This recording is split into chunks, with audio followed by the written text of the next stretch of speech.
Podcast de Joaquín Simbo.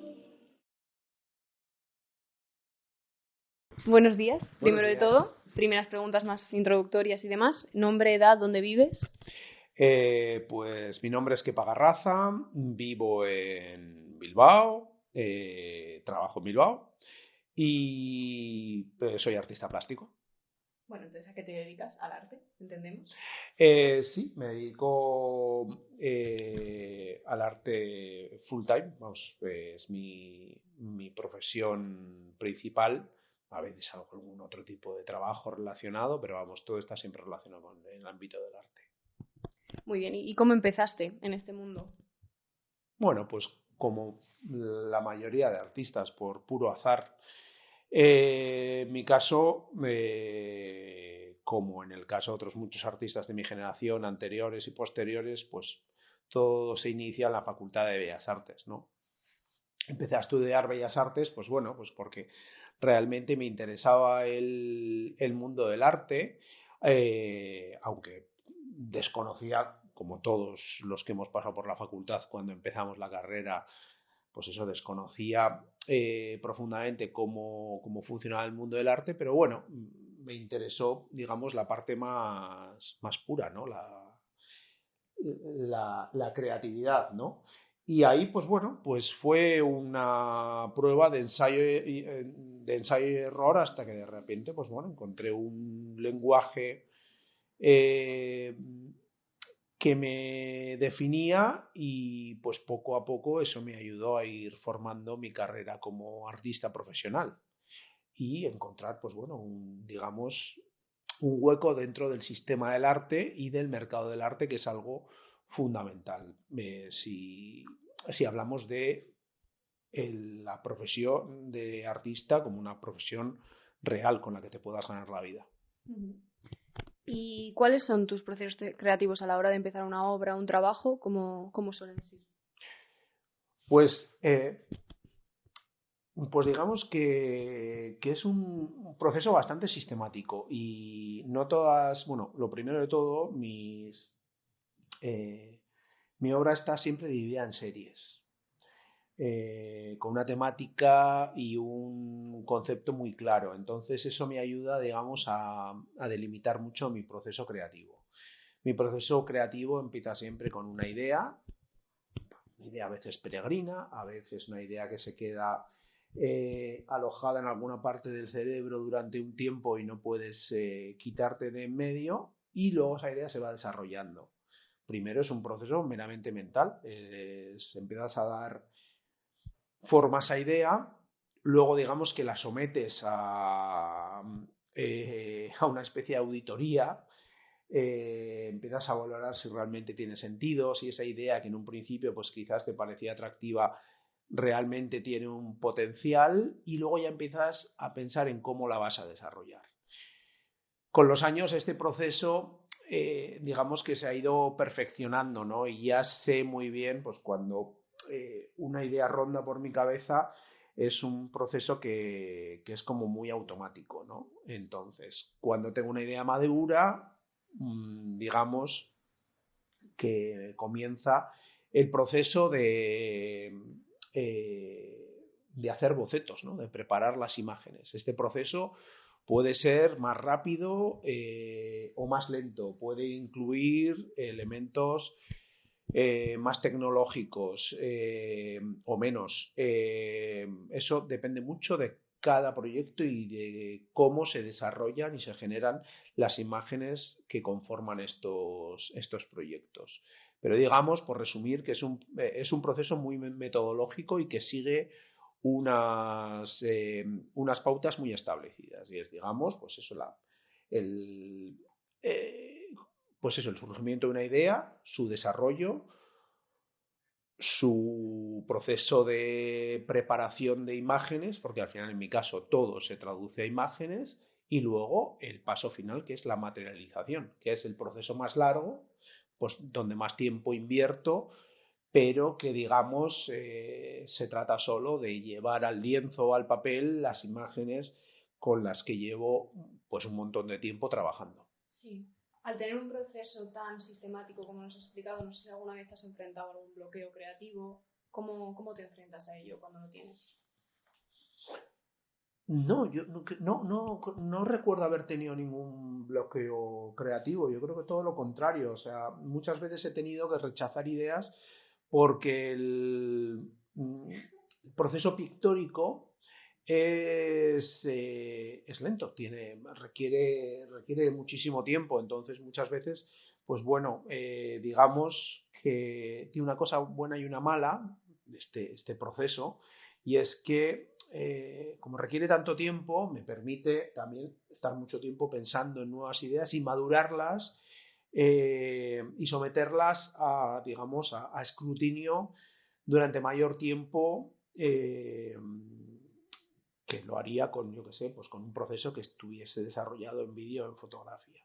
Es decir, antes de meterme en un proceso pictórico o de dibujo que sé que me va a llevar muchísimo tiempo, tengo que estar muy seguro de qué es lo que quiero hacer. Pero no recuerdo haber tenido ningún bloqueo creativo. Siempre he tenido ideas rondando en mi cabeza y ha tenido más, o sea, la labor ha estado más dirigida a seleccionar aquellas ideas o aquellas imágenes que realmente valían la pena que a salir adelante de un proceso de un bloqueo creativo. Muy bien. Y cuando estás haciendo esta selección de imágenes, cuáles coges, cuáles no, ¿cuándo das tú por acabada una obra? Cuando ya, aparte de los bocetos y demás, cuando ya lo mandas a lienzo, a papel, ¿cuándo das por acabada la obra? Pues en mi caso, que también de la misma manera que mi proceso de creación y de cómo planteo las imágenes es muy jerárquico y es muy sistemático, mi forma de dibujar y de pintar también. Entonces, puede variar un poco, pues hay obras que requieren mucho más tiempo que otras, pero normalmente sigo un proceso que me evita tener sorpresas en el proceso de la creación de la obra, ¿no? Y eso me permite, pues bueno, dudar poco y optimizar mi tiempo. Cuando una obra está acabada, yo creo que realmente muchas veces está acabada a nivel conceptual mucho antes de empezar a pintar o a dibujar. Luego, el proceso físico de pintar la obra, de realizarla, de pintarla o de dibujarla, tiene más que ver con un proceso más visceral, aunque sea un proceso muy controlado, hay algo bueno, pues un sistema muy mecanizado, pero también donde hay cierto grado de emoción, ¿no? Y mucho de alquimia. Con lo cual, pues bueno, hay cierto grado de improvisación y de pequeñas decisiones que se toman constantemente. Eh, digamos que es la parte menos controlable de todo, porque, pues bueno, pues estás convirtiendo un archivo fotográfico digital en una imagen, en dibujo y en pintura, y eso requiere una transformación total, ¿no? Pero, bueno, resumiendo, yo creo que más o menos sería eso. Uh-huh. Y cuando tú haces una obra o una serie, ¿cuál crees que es la parte más importante, aunque pueda ser la menos visible, de ese trabajo? Para mí hay dos partes que son esenciales. Uno es el aspecto estético de la obra, por así decirlo. O sea, la obra, en mi caso, tiene que ser una obra impactante, tiene que ser una obra bien ejecutada, creo que es fundamental, por lo menos en mi caso, o sea, es que la ejecución sea excelente, o sea, dentro de mis capacidades y de mis habilidades.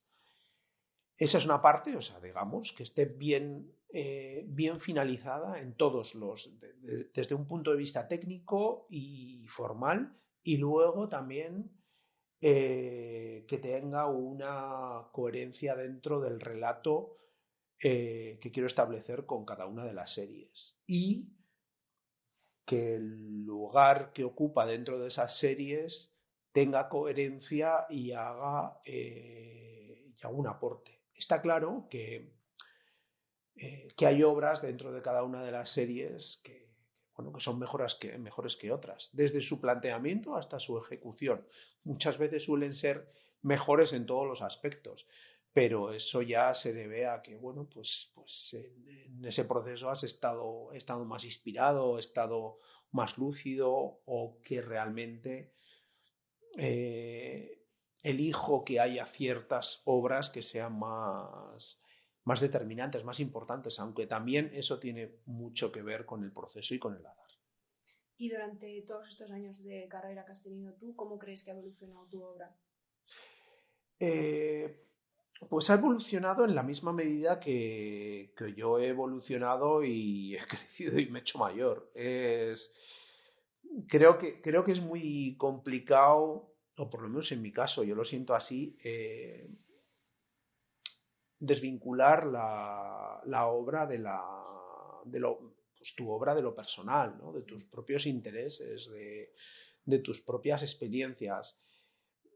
Mi obra se basa en mis obsesiones y en aquellas cosas que me interesan en el día a día. Entonces es una forma de seguir trabajando sobre las cosas que me interesan. No es otra cosa. Ya cuando, está, cuando el arte se convierte en una profesión, pues bueno, no deja de ser una excusa para seguir dándole vueltas a los temas que te gustan. Poco más que eso. Entonces eso, yo creo que está tan ligado que la evolución es muy paulatina y responde más a cambios vitales y muchas veces pues no controlados. O sea, cambiamos por nuestras experiencias, por la gente de la que nos rodeamos, por cómo crecemos, cómo envejecemos. Y eso está más relacionado con estas experiencias que con una evolución ideal que puedas tener pensada en la cabeza, ¿no? Pues, yo creo que eso es incontrolable. Y como acabas de decir que tu obra y tu trabajo ha ido evolucionando a la vez que tú, ¿crees que, o qué crees que dice tu obra sobre ti, tu trabajo sobre ti? Bueno, dice muchas cosas.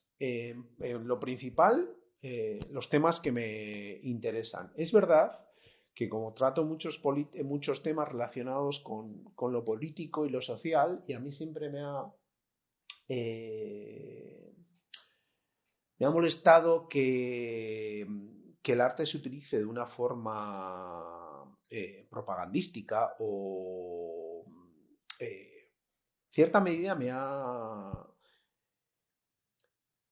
me genera problemas la etiqueta de arte político, aunque en mi caso pues posiblemente se podía encuadrar ahí, pero digamos que es eso, que utilizar el arte como propaganda me parece una maniobra un poco desfasada.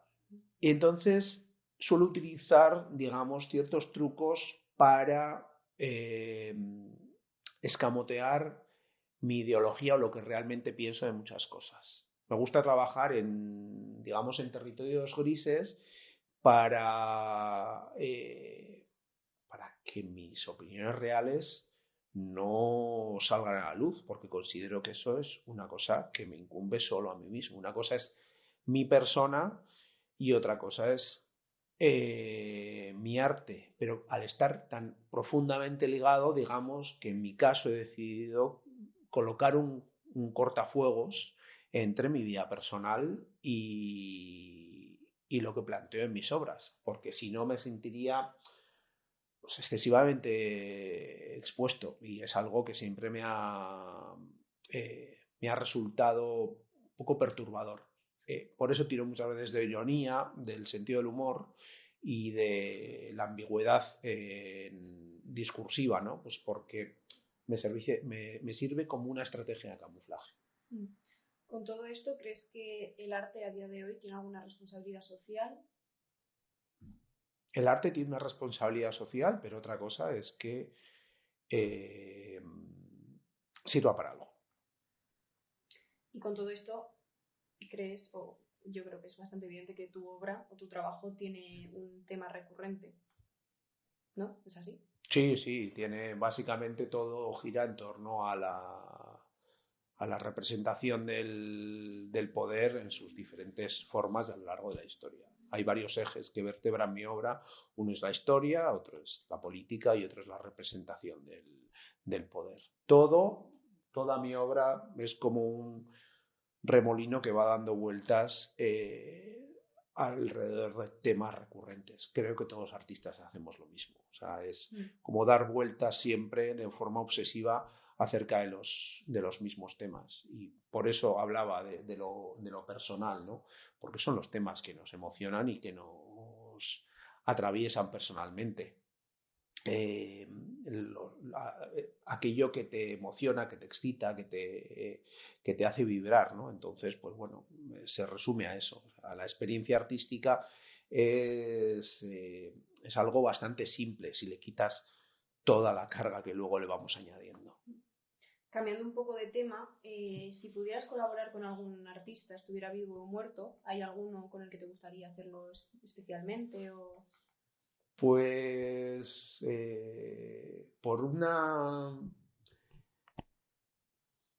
digamos que por una circunstancia meramente histórica me encantaría viajar a la Francia de los últimos años de la Revolución Francesa o del primer imperio napoleónico y formar parte de algún taller de, yo qué sé, pues Jean-Jacques David o Ingres, algún pintor francés del siglo XIX que trabajaban con muchísimos ayudantes y que su obra estaba cargada de propaganda y de intencionalidad política. Pero porque me resulta muy interesante ese tiempo, o sea, ese lugar y esos años en concreto, y porque es un tipo de arte que siempre me ha llamado mucho la atención.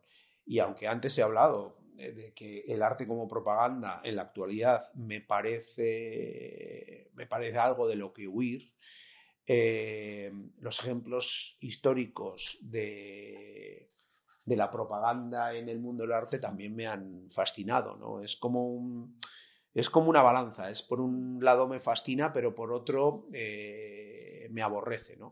Entonces sí, pues sería pues en el taller de algún gran artista del neoclasicismo, incluso del romanticismo a principios del siglo XIX. Igual eso que acabas de decir, que es como una balanza, cambia un poco dependiendo del tiempo y en lo que se utilice esa propaganda, ¿no? Exacto, y luego, pues bueno, cada tiempo histórico tiene tiene su realidad, ¿no? Entonces, yo creo que intentar hacer arte político con una funcionalidad en la actualidad es lo primero un poco naif y lo primero un poco simplista. El arte puede servir para hacer reflexionar, es su principal objetivo, pero el arte no va a cambiar el mundo. El arte, y menos en 2026. O sea, resultaría muy naif pensar que el arte va a cambiar absolutamente nada. En el punto en el que vivimos. Pues no sé, si las teorías de Marx y el comunismo no han servido en más de 150 años, no han servido para cambiar el mundo, y el capitalismo parece ser una especie de apisonadora que lo deglute todo, el arte va a poder cambiar algo, no, pero nunca ha podido cambiar a lo largo de la historia. El arte ha sido una expresión fundamental del alma humana, pero no puede cambiar la realidad. La realidad se escribe con otras herramientas. Es muy bonito pensar que puede hacerlo, pero realmente no lo puede. Está dentro de lo simbólico, no de lo real, de lo tangible, de lo material. Y viendo, bueno, que yo creo que tienes un estilo bastante concreto, tú a la hora de ver una obra de otra persona, ¿qué es lo primero que te fijas o qué es lo que sueles fijar tu atención? Pues casi por deformación profesional, sí, como soy pintor y dibujante, me fijo lo primero en una cuestión técnica, en cómo está elaborado. En el caso de que sea un dibujo y una pintura, pues porque bueno, conozco muy bien el oficio y sé leer bastante bien la superficie las obras, ¿no? A un nivel técnico. Entonces eso ya da igual que sea una obra figurativa, abstracta, minimalista, me da igual. O sea, me obsesiona bastante el tema técnico y en que las cosas estén bien realizadas, bien ejecutadas. Eso, pues eso, como he dicho, está dentro de un rango amplísimo de tipologías de obra. Y luego lo segundo, y íntimamente ligado con lo primero, que el discurso que hay detrás sea potente. En resumen, le pido al artista que veo, le pido lo mismo que me pido a mí mismo, ¿no? Que haya cierto grado de coherencia dentro de las cosas que a mí me interesan. Vivimos en un mundo tan inundado de imágenes y de estímulos que creo que no podemos perder el tiempo en observar cosas que realmente no nos interesan. Pues eso, tenemos que concentrar nuestra visión en aquellas cosas que realmente nos estimulan, porque si no, nos perdemos en esa inmensidad de estímulos vacíos y cada vez más vacíos y cada vez menos humanos, con lo cual, pues bueno, pues tanto seas creador como espectador, digamos que sé muy consciente de tu tiempo diario, inviértelo en consumir aquello que realmente te hace feliz y te gusta. Y a lo largo de tu carrera, igualmente como antes hemos mencionado, a ver si has tenido algún bloqueo creativo y demás, si has sufrido algún obstáculo que has tenido que sobrepasar. Sí, esos, pues bueno, incontables, muchos. Esto es una profesión complicada. Es verdad que la profesión de artista me ha dado más satisfacciones que amarguras, pero bueno, es una situación complicada debido a la inestabilidad económica, a que una vez que te profesionalizas, la propia profesión de artista también pierde bastante emoción. Cuando el dinero se mete de por medio, todo lo emocionante que te podía resultar esto cuando estabas en la facultad o estabas empezando, pues pierde un poco de gracia, porque el dinero al final, pues bueno, lo enturbia un poco todo, ¿no? Como cualquier otro aspecto de la vida. Entonces la parte de la profesionalización te puede generar sinsabores, pues bueno, el no saber cómo te va a ir al año siguiente, es prácticamente como empezar de cero constantemente. Pero yo el territorio donde soy realmente feliz es mi taller. Aquí es donde realmente disfruto y mientras estoy creando las obras, en la mayoría del tiempo, pues bueno, estoy contento porque estoy enfocado en aquello que quiero hacer y en hacerlo de la mejor manera, ¿no? Entonces este es mi bálsamo, ¿no? Es lo que me da y lo que da sentido a la profesión. La parte económica es fundamental porque sin dinero ninguno podemos vivir y si quieres sobrevivir en el mundo del arte, pues bueno, tienes que entrar dentro del sistema y ese sistema está regido por cuestiones meramente económicas. Entonces, pues bueno, hay que pasar por el aro, es así. Y cuanto antes se entienda esta lección, pues mejor para ti y para el resto. Pero bueno, pues eso hace bueno, pues que sea una experiencia a veces con muchos sinsabores.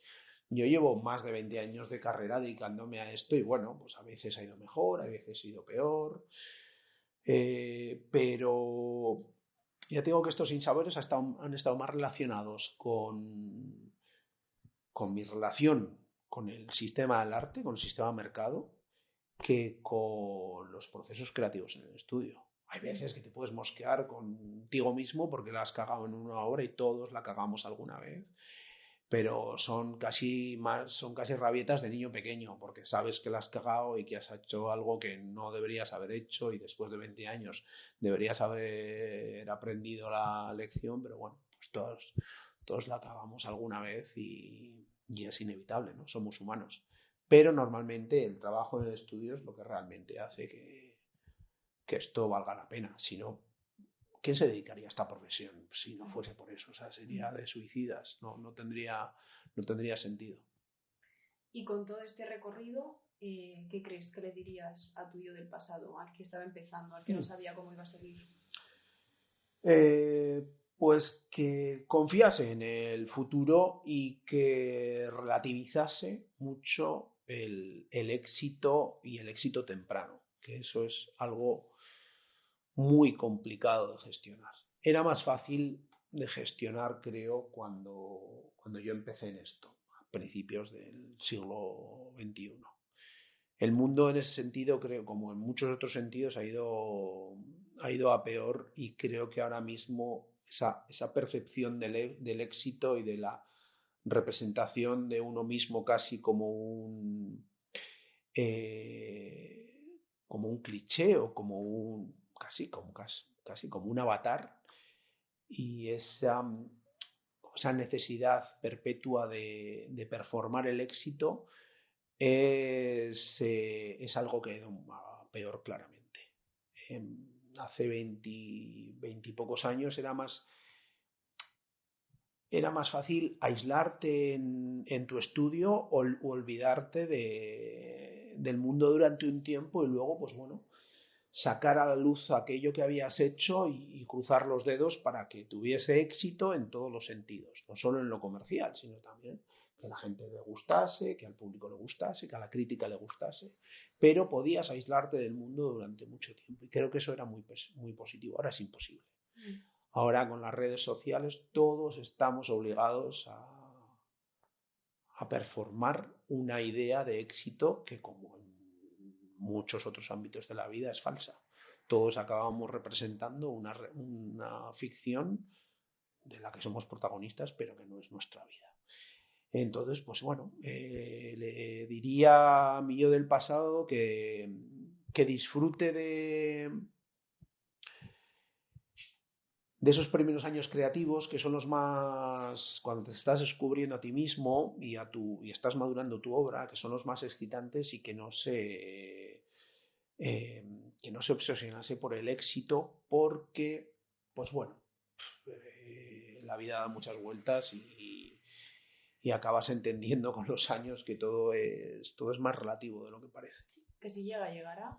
Exacto, y que si no, pues bueno, pues tampoco está tan mal, y que bueno, que realmente el éxito, pues eso es muy relativo. Estar aquí desarrollando tus mierdas y que la gente pague por ellas y que les gusten y que te alaben por ello, ya es un logro de la hostia. Y a tener tu espacio. Y a tener tu espacio, tu nicho, y tener una profesión que te hace feliz, ya está muy bien. Entonces, pues bueno, lo que pasa que, bueno, la ambición es parte del ser humano, es inevitable, ¿no? Y sobre todo yo creo que al principio, cuando eres joven e ingenuo, pues es fácil pensar que te vas a comer el mundo, y lo que te acabas comiendo es una buena hostia, pero es así, todos hemos sido jóvenes ingenuos, aunque haya pasado ya mucho tiempo. Pues ya está, esas son las preguntas. Pues bueno, muy bien, chicas, a vosotras.